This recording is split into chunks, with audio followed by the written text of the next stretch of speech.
Hey, what's up guys, it's Matt, welcome back, and today we are talking about WandaVision.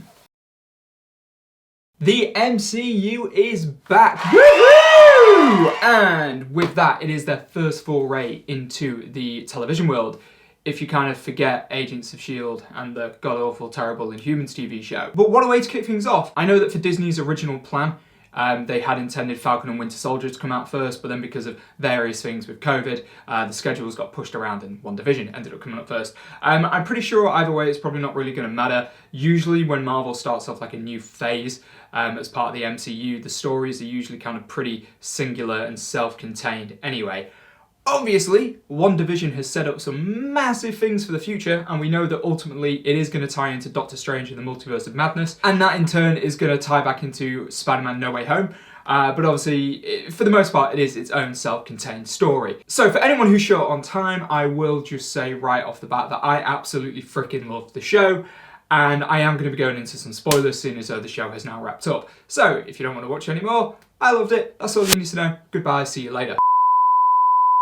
For those of you who stuck around though, I'm going to go into a bit more detail as to kind of what it is that I absolutely loved about the show. So first things first, the story I thought was absolutely brilliant. Marvel have taken two characters who in my opinion have kind of been criminally underused throughout their entire time in the MCU and actually made something truly spectacular with them.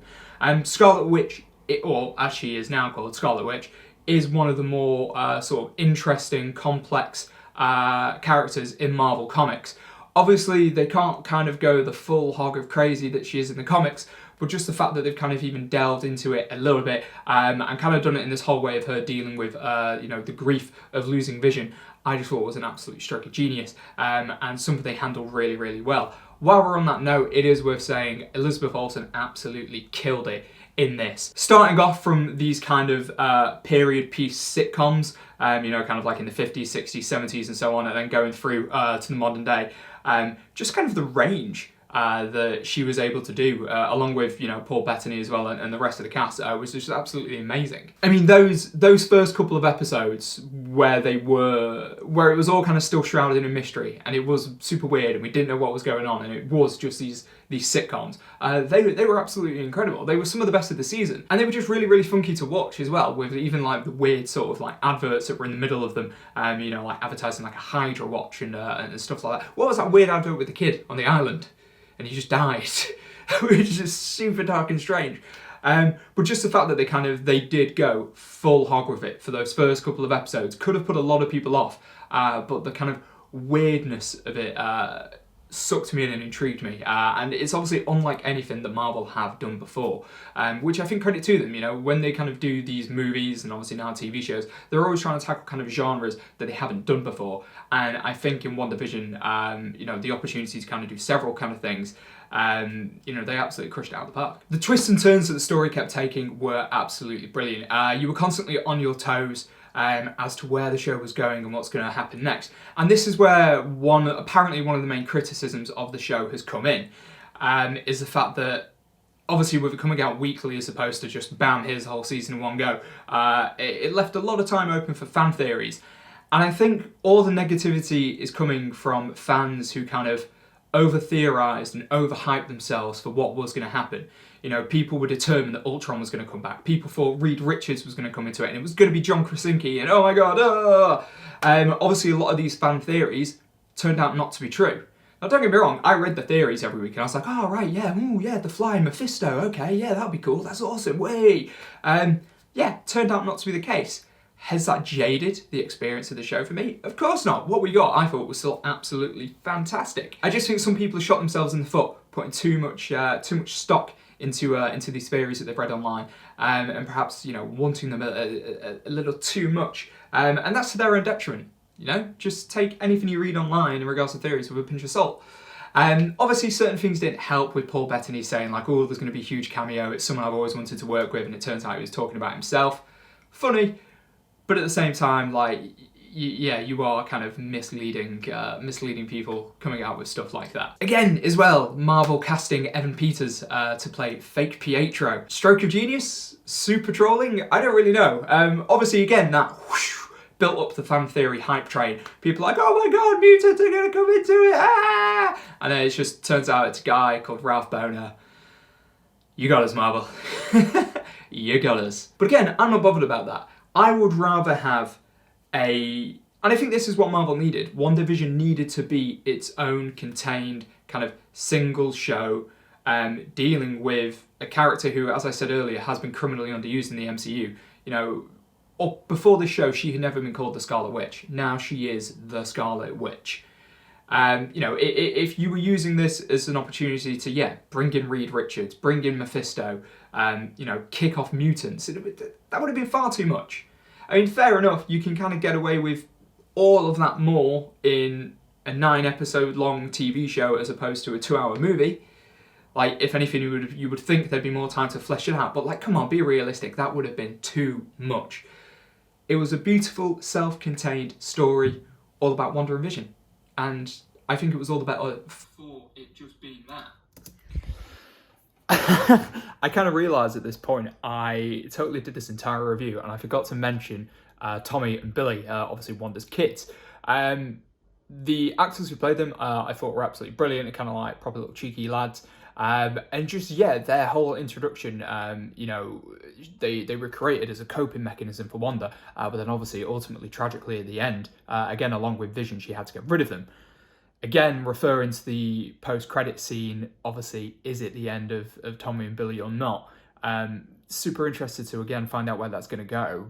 But yeah, they were a nice, fun, cheeky addition. Obviously, we got a further deep dive into magic in the MCU, and I kind of like how, further to Doctor Strange, that it's like, there's more to magic than just, like, Doctor Strange and the Sorcerers, you know, that there is more to it. So, you know, we get that episode after the reveal that it was Agatha all along, we get the episode, you know, where we see her sort of back in Salem, way back in the day, and obviously she gets killed, well, they try to kill her and she steals all the powers and stuff like that. I thought that was just kind of cool. It's like, magic has always been a thing. It's just obviously very, very secret. And it was just interesting to know that there's more. And I suppose it's interesting, like, how do the sorcerers of, like, where Doctor Strange is at, how throughout history have they interacted with witches and stuff like that. And that's something I'm looking forward to Marvel sort of deep diving in even more. The fact that Agatha was kept alive is definitely going to come back around at some point. I think she's a great villain, really good villain in this. I think Catherine Hahn absolutely killed it. And yeah, I kind of hope that she does appear in Doctor Strange 2 or, you know, some other MCU thing in the future. For those of you who don't know, in the comics, she's kind of always had a bit of a bigger role. She's actually been a friend to the Fantastic Four for a long time. So there's definitely potential to bring her back and maybe do more, as, you know, kind of, I suppose, in the same way how, like, Loki came back. For the most part, the MCU kind of has these, like, one-hit villains. Villain comes along, the goodies defeat the baddie, end of. But then there's a couple of, and that's how it should work. So when people were saying, like, oh, is Ultron going to come back? I never fully bought into that theory. It's like, no, he's done, he's out of there. And I think for the most part that works, but then obviously you do have certain villains like Loki, who's kind of a villain, anti-hero villain, who comes back. I think it would be good if Agatha kind of comes back like that at some point, because I think there's so much more to be explored in the MCU in terms of the realms of magic. Despite not setting up mutants and the Fantastic Four and blah, blah, blah, blah, blah, blah, blah, obviously the show did still set up an awful lot. We had Teyonah Parris playing Captain Marvel's best friend's daughter, Monica Rambeau, who obviously by going through the Hex has now started to develop her powers, and through the post-credit scenes at the end of this, she's obviously going to go join either Nick Fury or Captain Marvel. I guess it's open up for debate, but she's probably going to appear in Captain Marvel too, or maybe even Secret Invasion, we'll see in the future. So obviously seeds have been planted, but it wasn't at the expense of the story of WandaVision, which I liked. Like her being there, you know, kind of coming back from the snap, being part of SWORD, you know, kind of picking up her old job and being there. It all made sense, it all worked. It wasn't like, oh, we're just going to shoehorn this in. And she absolutely crushed it. Again, I'm kind of really excited to see what they do with her character moving forward. Obviously, I have to mention Randall Park and Kat Dennings coming back as FBI detective Jimmy Woo and also Darcy. They were some of the best things about the show in the beginning, kind of like when we shift outside the Hex and you see them starting to, you know, what they kind of see from the outside, like their reactions to it and everything were brilliant. And again, it was also great to see these two kind of characters who people did enjoy from their respective movies, you know, Ant-Man and also the first two Thor movies, kind of come back, and it's like, you know, these people do still exist in the MCU. I thought towards the end of WandaVision, they weren't used enough. It kind of made like a big deal that Darcy, you know, when she got put in the Hex, that she was going to play a bigger role than she did. Obviously, she just kind of got stuck in a truck with the Vision for a bit. Vision flew off, and then at the end, she crashed the truck and was seemingly fine. I'm pretty sure she'd been messed up from that crash realistically. But again, I can kind of forgive that because the show's not about them, you know, and at the end it was all about Wanda becoming the Scarlet Witch. It was just refreshing to have, like, characters like that come back. I do really hope they appear in other MCU things moving forward. I think it's kind of good to have just some grounded human characters who are always kind of there amongst just the mayhem of all the superhero-ness. I think one of the main concerns people had with a show like this going forward was what was going to happen to kind of the special effects budget.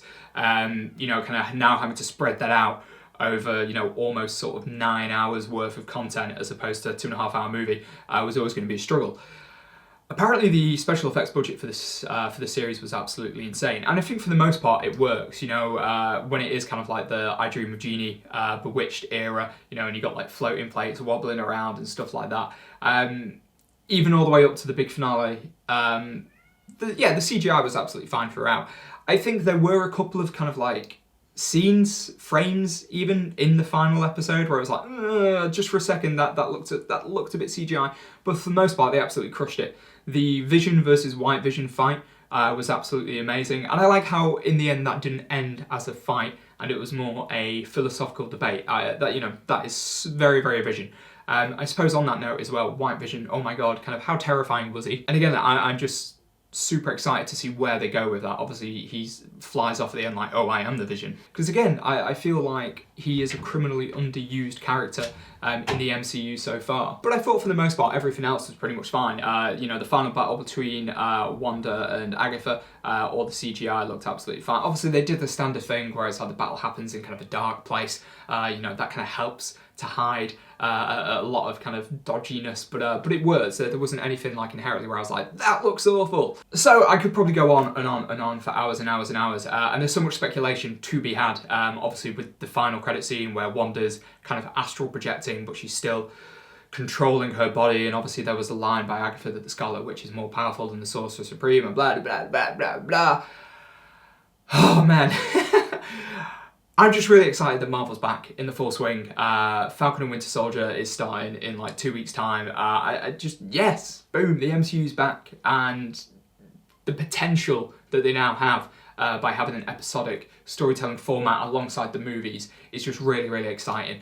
And I can't wait to see where they go with it. So overall, what did I think of WandaVision? I thought it was great. It was really, really enjoyable television. I absolutely look forward to sort of every Friday evening putting it on. And now that it's over, I'm super, super sad. But I thought it was really, really good. Yeah, the whole thing was just great, epic. Absolutely loved it. So guys, that's it for this video. Have you seen WandaVision? Do let me know down in the comments below your thoughts on it. If you've enjoyed the video, do give it a thumbs up, do subscribe to the channel, and until next time, take care.